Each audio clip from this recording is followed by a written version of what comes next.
연합뉴스 조다운입니다. 지금 당규 24조를 보면 후보자 등록 신청서의 접수는 공휴일에도 불구하고 매일 오전 9시부터 오후 5시까지로 한다 이렇게 돼 있거든요. 근데 반면에 이번 후보 등록은 새벽에 1시간 동안 수십 건의 문서 제출을 요구했기 때문에 최소한의 절차적 정당성마저 이르는 거 아니냐 이런 비판도 나오는 것 같습니다. 이거에 대해서 좀 어떻게 보실까요? 우선 관련 그 절차가 당규와 조금 다른 부분에 대해서는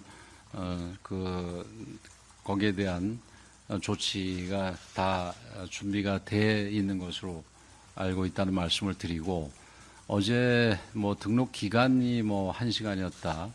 또 그리고 뭐 지금 방금 드린 것처럼 뭐 이 새벽에 받을 수밖에 없었다. 뭐 이런 얘기에 대해서 비판하는 분들이 많은 것으로 알고 계십니다. 그래서 여러분들이 기억하시겠지만 저희들이 김문수 후보께 김문수 전 후보라고 그래야 되겠네요, 이제. 아직은 아닌가요? 예, 취소는 됐으니까요. 취소는 됐으니까 전 후보지요.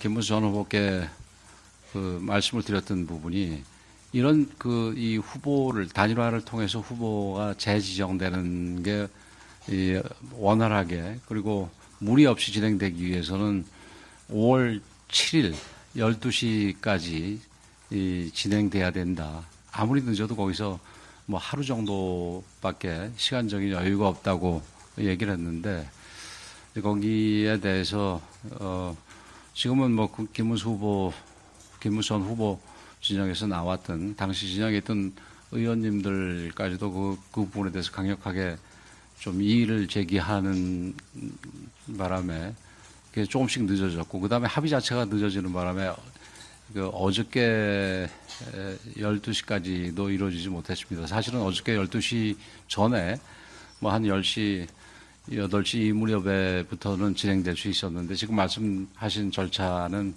그래도 좀 원래 정해진 시간 내에 이루어질 수 이미 지기가 어려운 상황이었고, 이제 그럼에도 불구하고 마지막까지 이 합의에 의한 단일화를 하는 게 더 좋겠다 생각을 해서 후보들한테 연락을 해서 2차례에 걸쳐서 합의를 유도하려고 했는데, 뭐 여러분들 잘 보셨다시피 이게 뭐 합의를 위한 이 회동은 한 30분 정도 된다면 거기에 백브리핑이 30분 이상이 걸리고 뭐 전혀 진행이 되지 않았습니다. 그래서 일부에서는 뭐 더 좀 합의 절차를 가져가라 그랬습니다만은 이제 더 이상 진행이 됐다가는 모든 절차가 진행되지 않기 때문에 될 수가 없기 때문에 어제 12시부로 합의에 의한 이 단일화는 더 이상 불가능하다 판단을 해서 이제 절차를 밟게 되고, 지금 오늘 새벽까지 지금 말씀하신 절차를 비롯해서 여러 가지 행정 절차들이 진행될 수밖에 없었다. 그래서 그런 부분에 대해서 우리도 굉장히 아쉽게 생각한다. 그러나 어쩔 수 없었다. 이런 말씀을 드립니다. 아까 먼저 여기. 민정입니다. 연결되는 질문이긴 한데요, 위원장님. 어저께 결국 새벽 3시에서 1시간 동안만 현장 접수를 받으면서 사실상 저희 김문수 후보는 취소가 됐지만 다른 후보의 등록을 완전 차단하고 한덕수 후보만을 좀 전략적으로 밀어주기 위한 전략 아니었냐 이런 비판들이 계속 나오고 있거든요. 네, 그 부분에 대한 비판은 이 내용을 잘 모르셔서 그러는데, 그게 만약에 김문수 후보와 김문수 전 후보와 한덕수 후보 사이에서 합의가 된 단일화 경우라도 그렇게밖에 할 수 없습니다.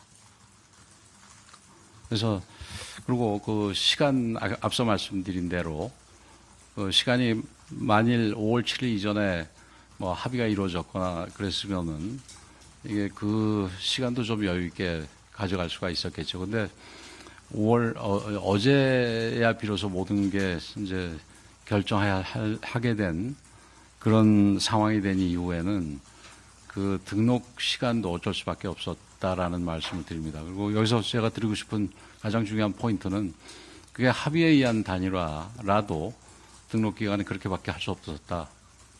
그래서 그거 가지고 지금 이번 단일화 절차에 대해서 비판하는 거는 할 수는 있겠지만 그렇게 정당한 비판은 아닌 것 같다라는 게 제 설명입니다.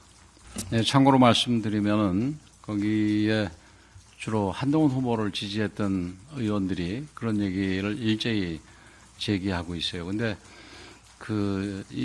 지금 우리 신동 수석 대변인께서 잘 말씀드렸듯이 이거는 경선에서 1등한 후보가 그 약속했던 한덕수 후보와의 단일화를 위해서 만들어진 절차고, 그러나 그 절차가 뭐 합의에 의해서 했든 아니면 합의에 이르지 못한 상태에서 진행되는 거였던 그 단일화 과정에서 우리 당원상 규상 필요한 요식 행위로서 이 등록 기간을 정한 거기 때문에 그 부분에 대해서는 이 법적이나 이런 쪽으로는 아무런 문제가 없으리라고 판단하고 있습니다. 한 분만 더 받겠습니다. 한 번만 더 받으시죠. 예, 손인 얘기죠. 지금 진행 중인 당원 투표에서 한덕수 후보 단일화가 가방이 안 되거나 아니면 김문수 후보가 같은 곳에서 추가로 내서 이종의 경우에는 저희 당에서 후보를 안 내는 식으로 가거든요. 뭐 지금 아직 가정적인 걸로 대답을 드리기는 뭐 적절치 않다고 생각을 합니다. 그러나 법적으로 우리가 후보를 낼 수 없는 상황이 된다면 후보를 못 내게 된다는 건 뭐 그거는 뭐 당연한 얘기의 반복이겠죠. 오늘 새벽 국민의힘 홈페이지에 올라온 공지입니다. 당헌 74조 등에 따라 21대 대통령 후보자 김문수 선출을 취소한다고 밝혔습니다. 세 차례에 걸친 당원 투표와 여론조사 등 경선 끝에 지난 3일 최종 후보로 선출된 김문수 후보의 자격을 일주일 만에 박탈한 겁니다. 국민의힘 당헌 74조 2항에는 상당한 사유가 있는 때에는 대통령 후보 선출에 관한 사항을 당 선관위가 심의하고 최고위 또는 비대위 의결로 정한다고 돼 있습니다. 즉 상당한 사유가 있어서 김문수 후보 선출을 취소했다는 건데 그 상당한 사유가 뭔지에 대해선 공지하지 않았습니다. 대신 국민의힘은 곧바로 대선 후보 등록 신청을 공고했습니다. 그런데 등록 신청 기간이 오늘 새벽 3시부터 4시 단 1시간이었습니다. 토요일 새벽 그것도 1시간 안에 제출해야 하는 서류가 신청서와 이력서 등은 물론 가족관계 증명서와 병역증명서, 국민연금 등 32건에 달했는데 국민의힘은 마감 후 한덕수 전 총리가 이 조건들을 충족해 등록했다며 결과를 공고했습니다. 국민의힘은 당원들의 찬반 투표를 거쳐 한 전 총리를 새 후보로 선출한다는 계획인데 당장 김문수 후보는 우리 당의 민주주의가 죽었다. 야밤에 정치 쿠데타가 벌어졌다며 불복을 선언했습니다.